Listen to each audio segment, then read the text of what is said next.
Agora há pouco terminei uma reunião com o ministro Mandetta, aproximadamente 30 minutos, e discutimos a situação atual do Ministério, bem como da pandemia. Uma conversa bastante produtiva, muito cordial,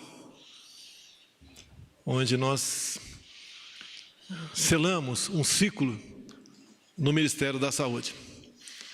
Ele se prontificou, como era esperado da minha parte, participar de uma transição a mais tranquila possível, com maior riqueza de detalhes que se possa oferecer, e em comum acordo, mas o termo técnico não é esse, eu o exonero do Ministério nas próximas horas. Foi realmente um divórcio consensual, porque acima de mim, como presidente, e dele como ainda ministro, está a saúde do povo brasileiro. A vida, para todos nós, está em primeiro lugar. A questão do coronavírus se abate sobre todo o mundo e cada país tem as suas especificidades. Como bem disse o chefe da OMS, o Brasil não é diferente. Como presidente da República, eu coordeno 22 ministérios. E na maioria das vezes, o problema não está afeto apenas a um ministério. Quando se fala em saúde, fala-se em vida, a gente não pode deixar de falar em emprego. Que uma pessoa desempregada, ela estará mais propensa a sofrer problemas de saúde do que uma outra empregada. E desde o começo da pandemia, eu me dirigi a todos os ministros e falei da vida e do emprego. É como um paciente que tem duas doenças. A gente não pode abandonar uma e tratar exclusivamente outra, porque no final da linha, esse paciente pode perder a vida. Sabemos das interpretações que fazem a respeito daquilo que se fala. A interpretação depende da linha editorial ou daquele repórter. Sempre falamos em vida e emprego. Nunca emprego e economia de forma isolada, nunca. Desde o começo, eu busquei levar uma mensagem de tranquilidade. O clima quase de terror se instalou no meio da sociedade. Isso não é bom, porque uma pessoa que vive sob tensão, num clima de histeria, é uma pessoa que está propensa a adquirir novas doenças ou agravar aquelas que ela já tem. Entendemos perfeitamente a gravidade da situação. Gostaríamos que ninguém perdesse a vida, não só por essa, não é por causa nenhuma, que a vida, quando chega ao seu final, a morte toca a todos nós. Eu tenho uma mãe com 93 anos de idade, está bastante idosa, com algumas comorbidades, e espero que ela viva por muito tempo.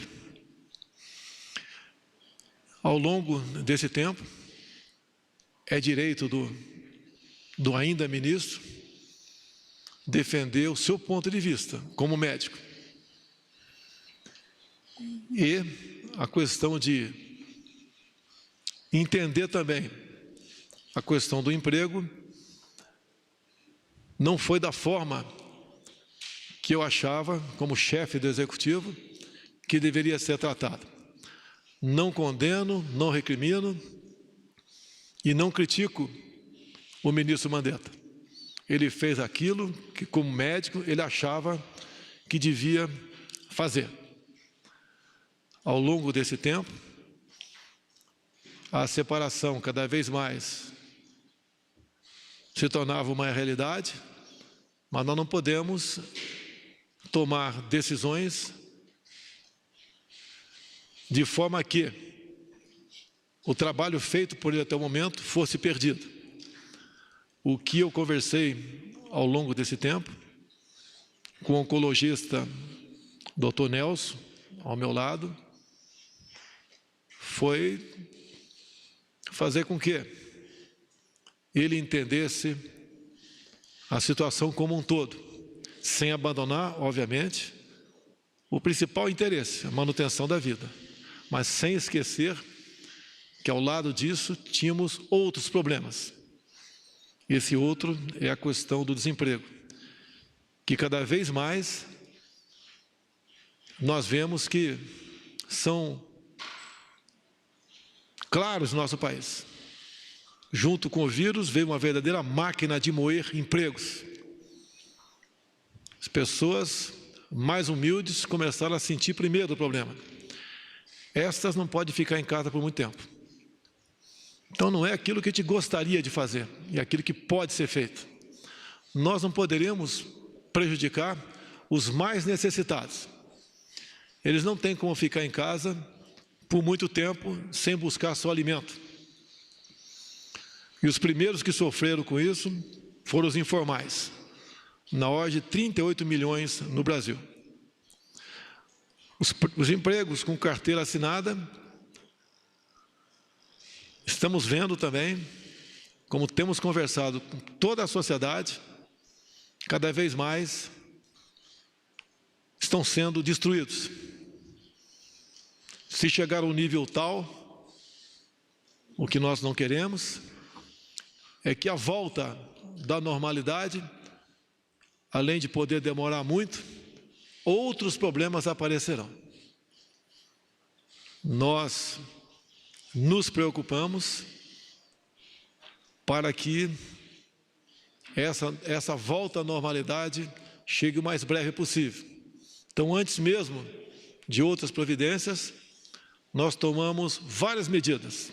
Entre elas, uma das mais importantes é o auxílio emergencial para exatamente os informais e assemelhados. Então, o governo não abandonou, em momento nenhum, os mais necessitados. E o que eu conversei com o Dr. Nelson é que, gradativamente, nós temos que abrir o emprego no Brasil. Essa grande massa de humildes não tem como ficar preso dentro de casa. E o que é pior, quando voltar, não ter emprego. E o governo não tem como manter esse auxílio emergencial ou outras ações por muito tempo. Já se gastou aproximadamente 600 bilhões de reais. E podemos chegar a 1 trilhão.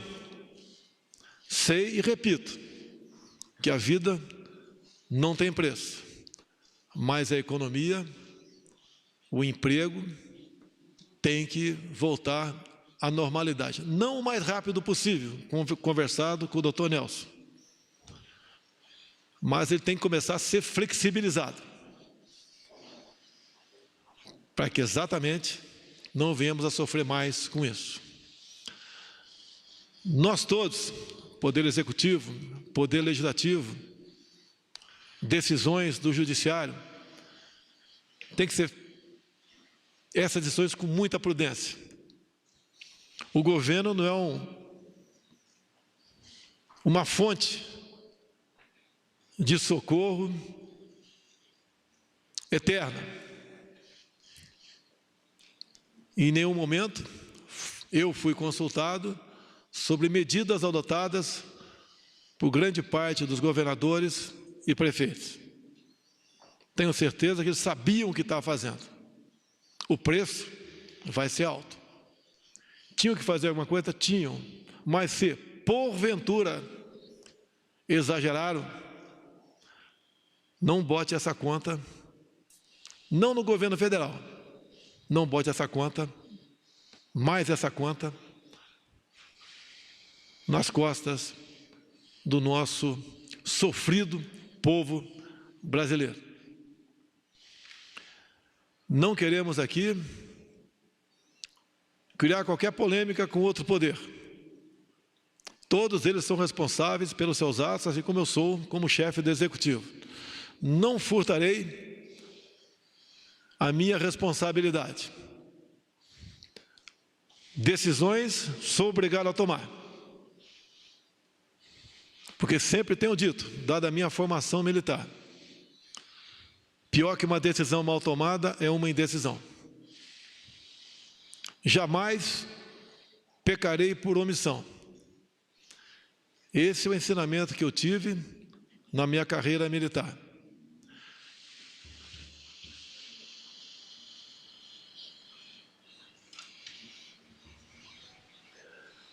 Essa será a minha linha de atuação. Montamos um governo diferente dos montados anteriormente, que tem dado resultado.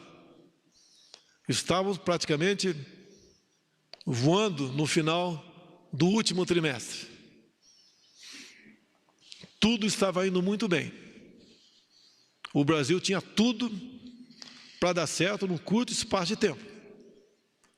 Esse dar certo agora acontecerá, mas num tempo mais ampliado, onde eu apelo para os demais outros poderes. A responsabilidade não é só minha, é de todos nós. Os excessos que alguns cometeram, que se responsabilizem por eles. Jamais eu mandaria as minhas Forças Armadas prender quem quer que seja que estivesse nas ruas. Jamais eu, como chefe do Executivo, vou retirar um direito constitucional de ir e vir, seja qual for o cidadão. Devemos tomar medidas, sim, para evitar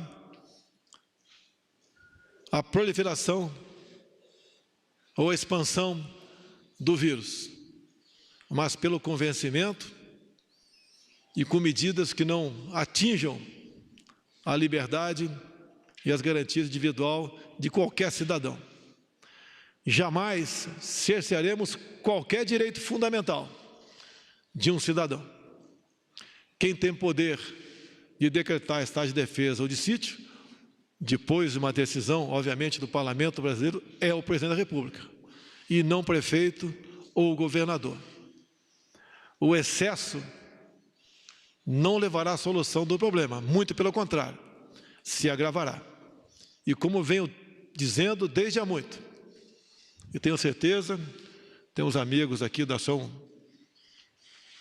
MB, Ação de Medicina Brasileira, que o remédio para curar um paciente não pode ter um efeito colateral mais danoso do que a própria doença. Então, o governo federal, o presidente da República, tem uma visão mais ampla de cada ministro de per si. Esse é o nosso trabalho. Essas são, muitas vezes, as decisões que nós somos obrigados a tomar. Os problemas acontecem na vida de todo mundo e devemos buscar a melhor maneira de solucioná-la. Então, nesse momento, além de agradecer o senhor Henrique Mandetta pela sua cordialidade, pela forma como conduziu o seu ministério, eu também agradeço o doutor Nelson por ter aceito esse convite. E ele sabe do enorme desafio que terá pela frente. Já começa hoje mesmo uma transição que gradualmente vai servir para redirecionar a posição não apenas do presidente, mas dos 22 ministros que integram o nosso governo. Todos os ministros estão envolvidos na mesma causa, sem exceção. Nós estamos juntos em defesa da vida do povo brasileiro, em defesa dos empregos e também, obviamente, buscando levar tranquilidade e paz para o nosso povo. Então, agradeço ao doutor Nelson, para o qual eu passo, então, a palavra agora. Pessoal, boa tarde. Primeiro, eu quero agradecer ao presidente a oportunidade de estar aqui, de assumir o ministério num momento tão importante da saúde no país. Para mim é uma honra estar aqui para ajudar o país e as pessoas. Vou colocar algumas coisas que são importantes, que a gente discutiu aqui, em relação a pontos que podem ser polêmicos e que a gente vai discutir. A primeira coisa é a parte do distanciamento, do isolamento. O que acontece? Não vai haver qualquer definição brusca, radical do que vai acontecer. O que é fundamental hoje?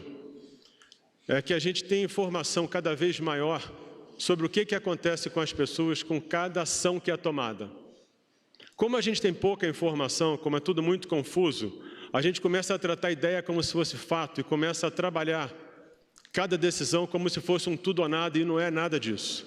O que é fundamental é que a gente consiga enxergar aquela informação que a gente tem até ontem, decidir qual é a melhor ação, entender o momento e seguir nesse caminho de definir qual a melhor forma de isolamento, distanciamento. O que é fundamental é que isso seja cada vez mais, a gente vai falar nisso o tempo todo, que isso cada vez mais seja baseado em informação sólida. Quanto menos informação você tem, mais aquilo é discutido na emoção. Isso não leva a nada, porque isso é absolutamente ineficiente.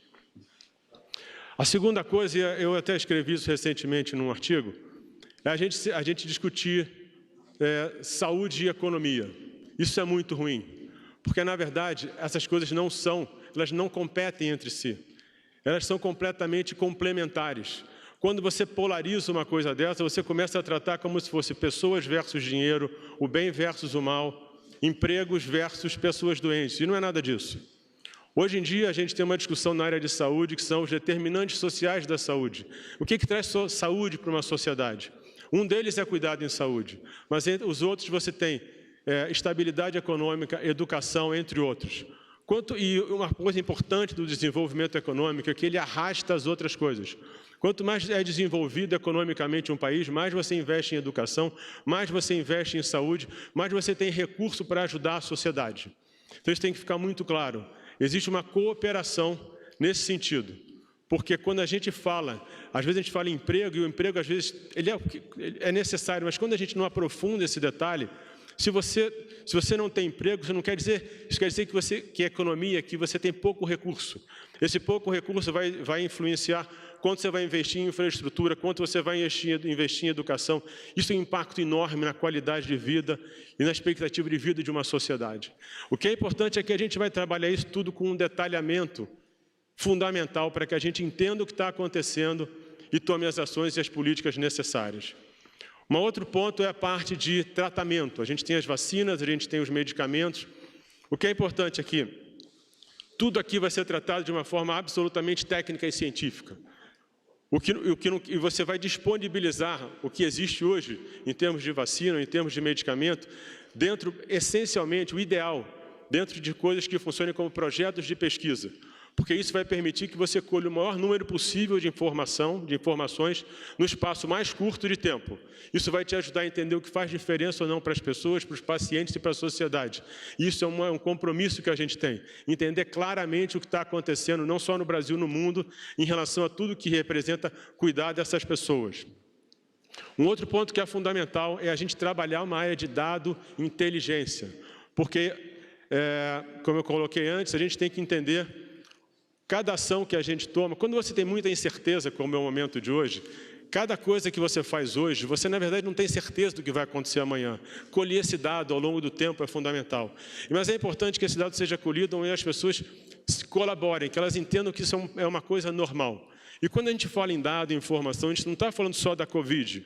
Hoje, quando você tem a Covid, o que está acontecendo, por exemplo, com a oncologia?